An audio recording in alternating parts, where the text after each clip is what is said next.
Аңлап мың bir kecha hikoyalardan Sindbadning dengizdagi xatarlik sarguzashtalari. Sindbadning 5-qitimliq dengiz safari.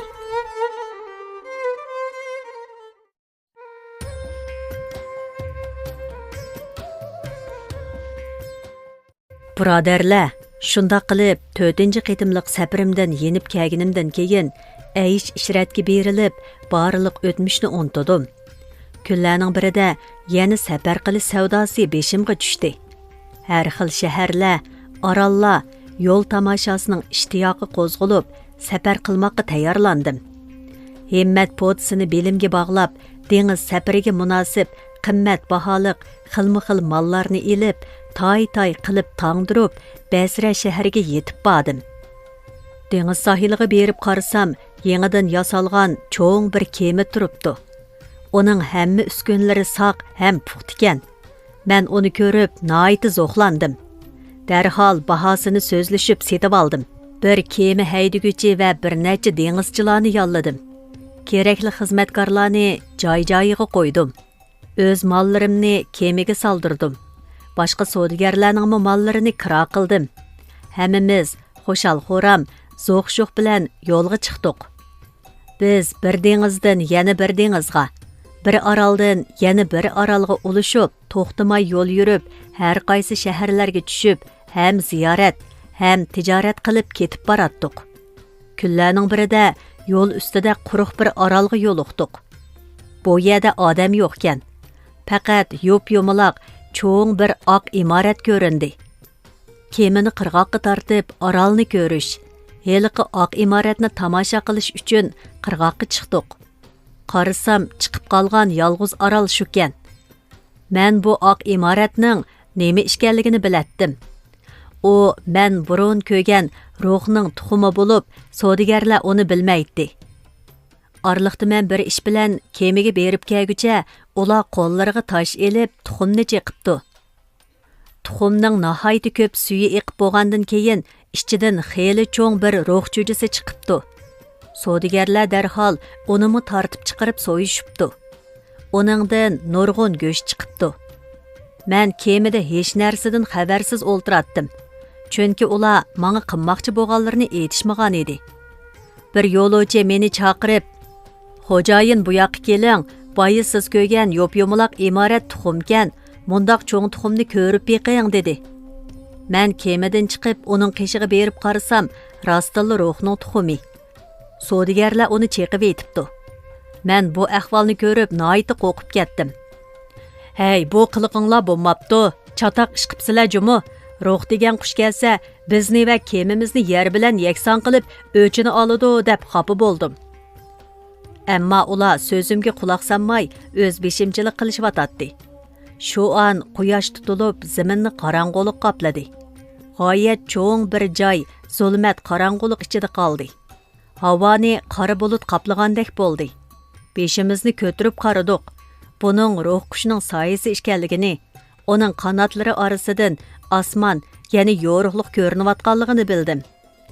Aslida qush dallab ketgan yeridan kelib qarasa, tuxumi cheqib turgan. Buni ko'rib u qattiq cherqirab, o'zining juftini chaqirdi. Shu on jufti uchib keldi. Ikki qush osmonda go'yo havo guldirlab, chaqmoq chaqqandek zilzila paydo qildi.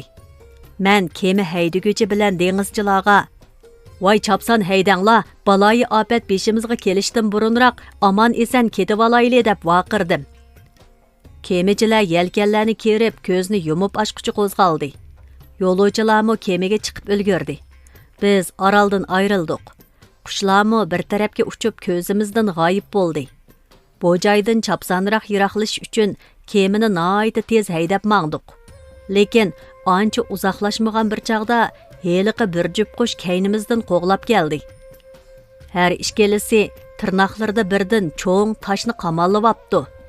Ular dal bizning ustimizga uchib kelib, kemani challab tashladi. Baxtimizga kemichi kemini ustalik bilan haydab, har tarafga qaydiratdi. Qushlarning erkiga tashlagan tosh kemimizning ustiga tushmay, suvga tushdi. Dengiz to'lqini go'yo tog'dek ko'tarilib ketdi. Kema suvga cho'kib ketgili tas qoldi. Arqadınla kishi qush arqamizdan qo'g'lab kelib, boyiqidan kichikroq toshni kemaning ustiga tashladi. Kema pachaqlanib, hamma mol-mulk yo'lovchilar bilan tangla suvga g'arq bo'ldi. Men barliq kuchim bilan o'limdan qochib, hayotlik yo'lini tepishga urindim. Yana avvalqidekla bir parcha taxtini tutib oldim. Onunga esilib elib aman qoldim. Putlarim bilan poqchilab uzib, to'lqinlarning madadi bilan kema g'arq bo'lgan yerga yaqin joydagi orolga yetdim va qirg'oqqa chiqib, orolga ulashdim. Lekin jinim ozliq olgan edi. Eg'ir mushaqqat tortib harg'anligimdan butun a'zoyim o'likdek jonsiz edi. Qirg'oqda birdam yetib aram elib, o'zimga keldim. Ondan o'rnimdan turib, orolning ichkarisiga kirib aylanib baqdim. Orol to'limi chiroyliq, dal-daraxtlar buk-baraqsan, süp-süzük sular shaqirab eqivatgan, har xil tatliq mevalari pishqan, xilma-xil uchar qushlar yiqimliq nag'ma navo qilishib, sayrishvatgan ajoyib xush manzara joy edi. Men mevalardan to'yg'udek yeb mag'durumga keldim. Orolda kechqurgacha yeb ichib tomosha qildim. Hech yerda odamning qarisi ko'rinmaydi. Kechqirib qorong'u tushdi. Ko'nglimni vahima bosdi. Nurg'un jafo chekib, herib holimdan ketganligimdan bir tup daraxt tubida yotganimcha uyquga ketibdiman. Atsi saharda o'rnimdan turib, o'rmon orasida shaqirab eqivatgan eriqni bo'ylab, orolning ichkarisiga qarab mangdim. Bir hazodan keyin kichikkina bir buloqning yeniga yetib bordim. Buloq beshida ko'rinishi g'alita, daraxt yopirmoqlari bilan o'rnib olgan bir bovay o'ltiribdi. Men xiyolimda, bu bovaymi bizga o'xshash dengiz safarida g'arq bo'lgan yo'lovchilardan bo'lib, bu yerga kelib qolgan bo'lsa kerak deb o'yladim. Uning yeniga berib salom berdim. U menga qo'l ishorasi bilan javob berdi. Ammo lamjim demadi. Men uningdan, "Bova, bu yerda nima qilib o'ltirasiz?" deb so'radim. U beshini chayqab, hasrat nadomat chekkandek echinishli qiyofatda menga ishorat qilib, "Meni bu yerdan ko'tirib, eriq leviga epbag'in" dedi. Men ichimda, "Shunda qilganim tuzuk. Bovayni yudib degan yerga epbasam, yaxshiligim uchun balki menga osonlik bo'lib qolar deb o'yladim.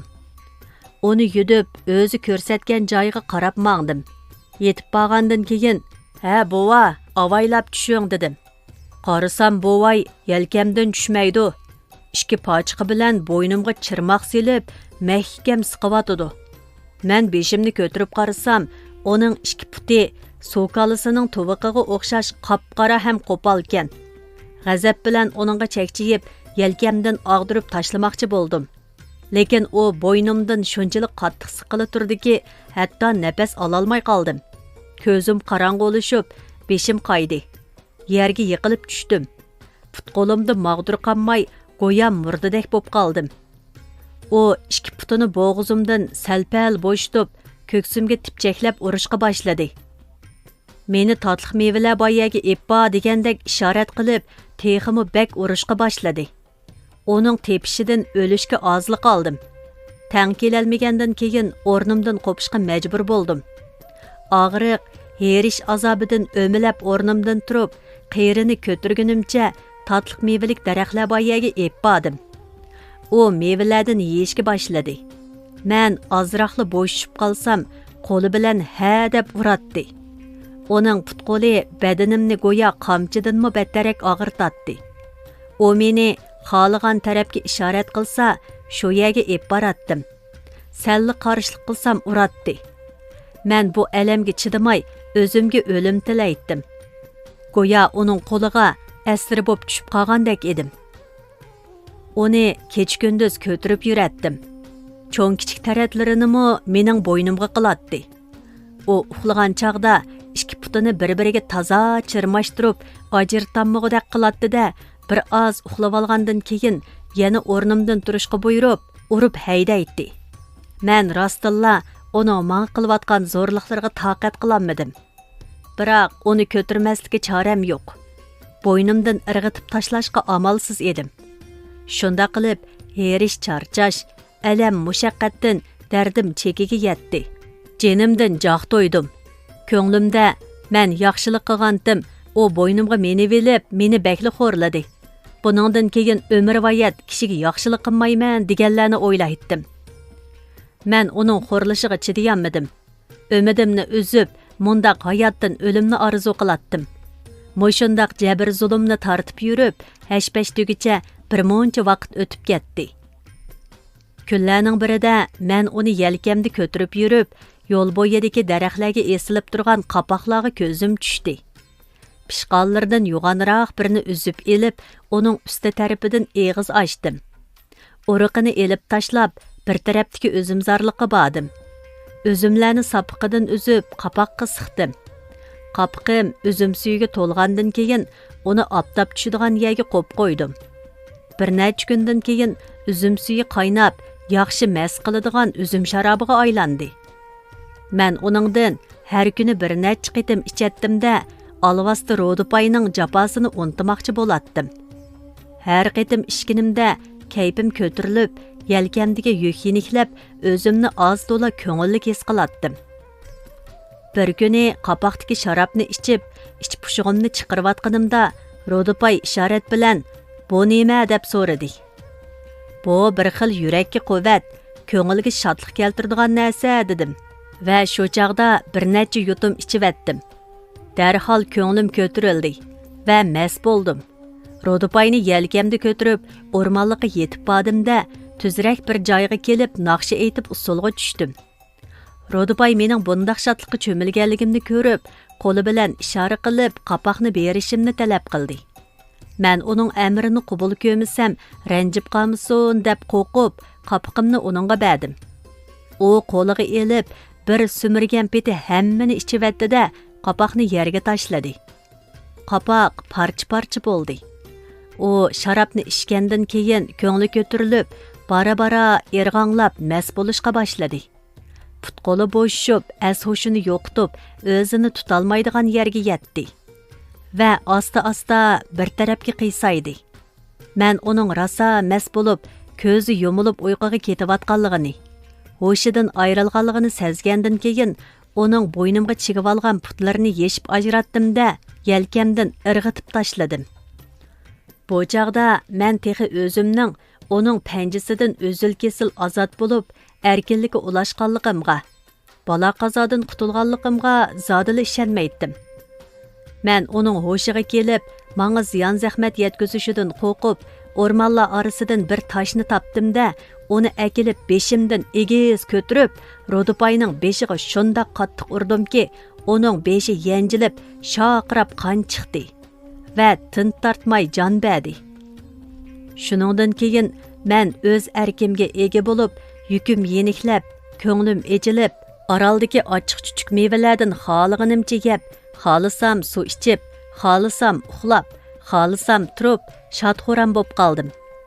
Har doim qirg'oqdan dengiz ichiga qarab, biror kema o'tib qolgudek bo'lsa, nijotlik yo'li tepilib qolarmikin deb umid ko'zi bilan talmiratdim.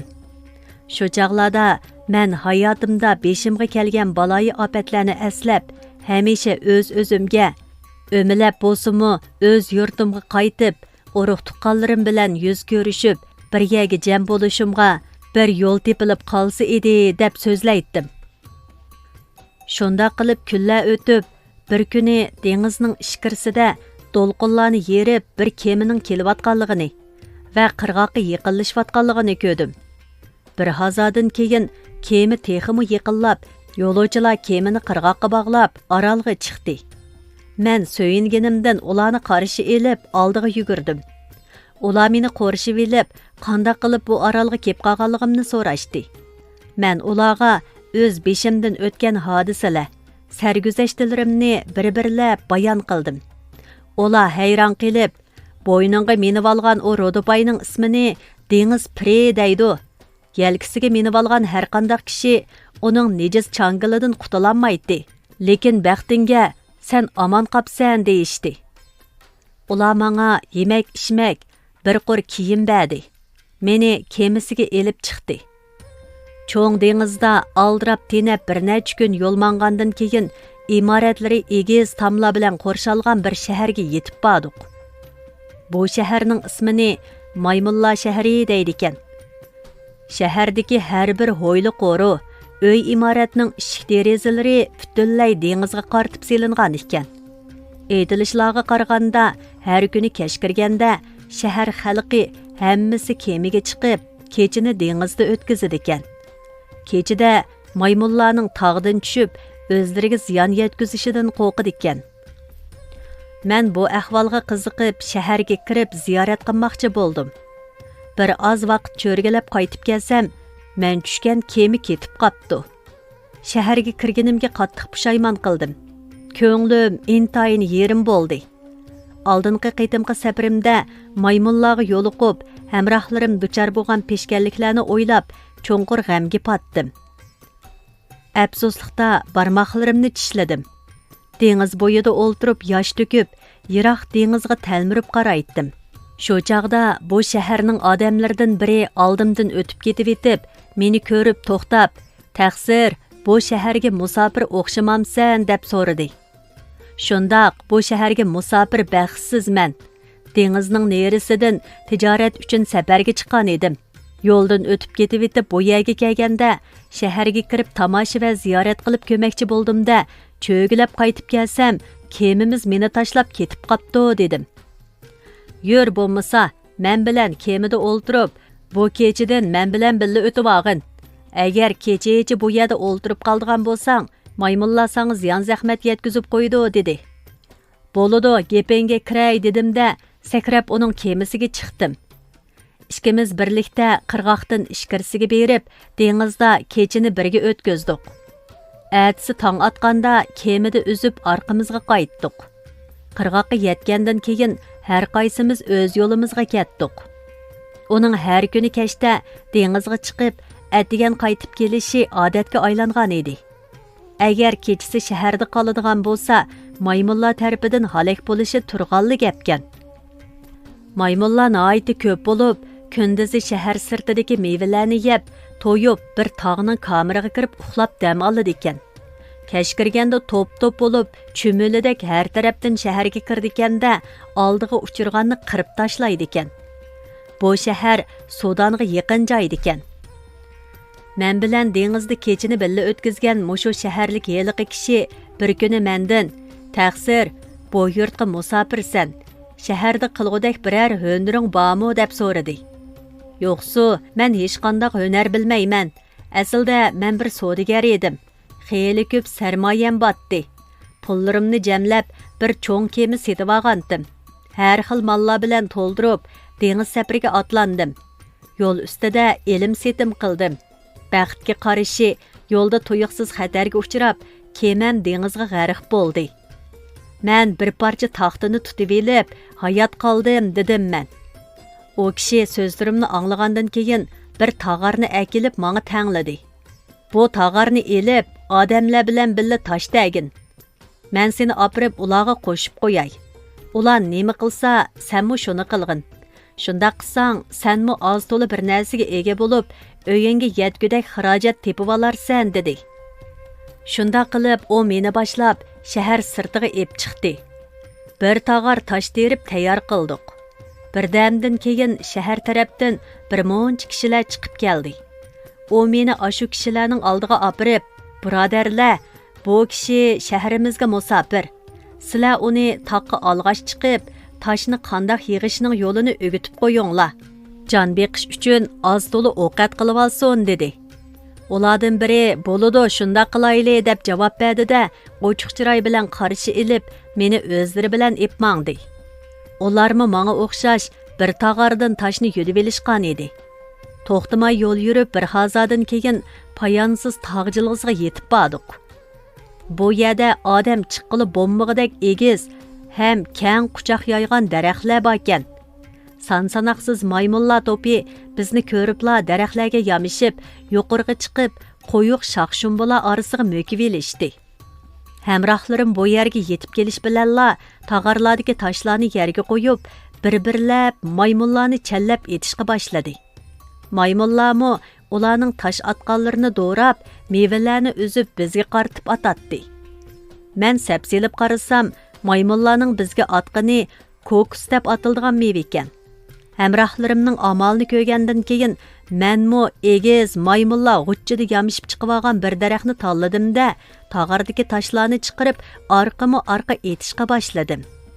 Maymunlar menga qaratib ha deb kokus etishga boshladi. Tog'ardagi toshlarim texi tugmay turibla, atrofimga bir muncha mevalar do'linib ketdi. Men ularni bir tog'arga liqqidi qilib qochiladim. Hamrohlarimmo yetgudak oldi. Hammeylen tağarlarımızını toşquzub qaytdık. Mən manga yol gözetken heliqi dostumni tapdım. Terip kelgan kokuslarimni onunğa tapşırıp, manga qilgan yaxşılığı üçün samimiy rahmat etmoqchi boldim. O mening bu qiliqimni ko'rib, obdan qipsan, bu mevalarni bozorga apirib setib, pulini o'zing xarajat qil dedi. O yana yonchuqidan o'z qo'rosining ichidagi bir eg'iz kichik hujurning oshquchini chiqarib, manga tangladi. Ondan setib bo'lanmagan mevalarni mushu uyda qo'ysang bo'ladi. Agar buningdan keyin har kuni ularga agishib berib, bugungidek ko'p yig'ib kelalisang, bozorda sotqin. Sotolmaganingni ashu uyga do'lavagin. Yaxshi yomonlarni ilg'ab qo'y. Sotgan pullaringni obdan hisoblab, yaxshi saqlagin. Qumni yig'sang munar qilsan degan gap bor. Kelgusida o'z yurtingga qaytishing uchun yo'l xarajati bo'lib qoladi dedi. Xolis niyatingga rahmat, ishlaring ilgari bo'lsin dedim men. Men uning ko'rsatmasiga amal qilib, har kuni bir tog'ar tosh terib, hamrohlarim bilan jilg'iga berib meva tadim. Ko'pchilikka agishib, ularning maslahati bilan qayerda meva mo'l, qo'yuq daraxtlik joylar bo'lsa, izlab tepib meva teratdim. Shunda qilib, kunni kunga ulab xeyli vaqtlar o'tdi. Kun o'tgan siri nacharlarni setib, yaxshisini yig'ib xeyli cho'ng bir döve qildim. To'plagan pulimmo xeyli ko'paydi. Tapqan pullarning bir qismiga ko'nglimga yoqqan yaxshi mallardan oldim. Hal kunim bargan siri yaxshilanib qoldi. Bir kuni dengiz yoqisiga kelsam, Maymunlar shahariga kelib, qirg'oqda to'xtagan savdogarlar kemisini ko'rib qoldim. Savdogarlar kemidan tushib, mal va xaridlarni ko'tirishib shaharga kirib, ilm setim qilishga mengishayotgan ekan. Ular bu yerdan kokos va boshqa mallarni oladi ekan. Men darhol uy egisi og'inamning qishig'iga yugurib berib, savdogarlar kemisiga o'ltirib, o'z yurtimga qaytish niyatimning borligini, vatanim, qovim qarindoshlarimni seg'inish ishtiyoqi yuragimni beorom qilayotganligini aytdim.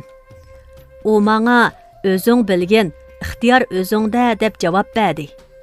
Men do'stimning roziligini olgandan keyin samimiy tashakkur aytib, uning bilan xo'shlashdim. Darhol qirg'oqqa yetib kelib, kema boshlig'i bilan so'zlashib, kokus va boshqa mollarimni kemaga silib, yo'lga ravon bo'ldim. Biz dengizga tushgandan keyin to'xtamay yo'l yurib, bir dengizdan yana bir dengizga, bir oroldan yana bir orolga o'tib, oldimizga uchirgan shaharlarda ilm setim, ziyorat qilib mangdiq. Men kokuslarimni sotdim. Ba'zida ularni loyiq mallarga almashtirdim. Tapqan foydalarim burun tartgan ziyonlarimni to'lagandan boshqa oningdanmi eshib ketdi. Biz kech-kunduz ilgirlab Basra shahriga amon esan yetib keldik. Bir necha kun aram olgandan keyin shodlik daryosiga cho'mib, Bag'dod shahriga qadam bosdik. Oila tavobat, do'st yoranlarim bilan yuz ko'rishdim. Tapqan pul mollarimni bir yerga to'plab, ratlab, joy-joyiga keltirdim. Yetim yesir, yakka yigoni kambag'allarga xayri ehson, al og'inlarimga har xil hadiya sovg'alarni berib, ularni davomli ziyofatlarga taklif qilib turdim. Mening bu qitimga tapqan foydam oldingi safarlarimdagidan 4 hassa eshibdi. Tapqan foydam ko'p bo'lg'achqa, men yana avvalgideklar yeb ichish, aysh-ishrat, kayib sapoliq turmushni tepib oldim. Yo'llarda ko'rgan xiyim xatar, balo qazolarni kollamdan chiqardim. Hammasini pak-pakiz unutdim. Mehmonlar hisoblab ko'rsam, bu mening 5-chi qitimliq dengiz safarimda beshimdan o'tgan xiyim xatarlar edi. Ati kelsanglar, 6-chi qitimliq dengiz safarimni so'zlayman. U buningdanmi ajoyibroq. Tamoqdan keyin xo'jayinning topshirig'i bo'yicha xizmatkorlar 100 dona qizil oltinni akilib, Hammal Sindbadqa beripdi. Hammal Sindbad bu hadiya oltinlarni elib, ajoyib g'ayratga to'libdi va o'z uyiga qaytib, tong atqizibdi. Әтісі әтіген o dengizchi Sindbadning uyiga yana kelib, oningga salom va ehtirom bildiribdi. Xo'jayin o'ltirishga ijozat beribdi. Hamda uning bilan suhbatga tushibdi. Bu chaqda boshqa og'aynlarimi yetib kelishibdi. Alohida taomlarni keltirib, katta ziyofat qilibdi. Ular to'ygacha yeb ichib, ko'ngillari ko'tarilib, ruhi samoga ushqandek bo'lgan bir chaqda dengizchi Sindbad andin o'zining 6-qitimliq safar hikoyasini boshlabdi.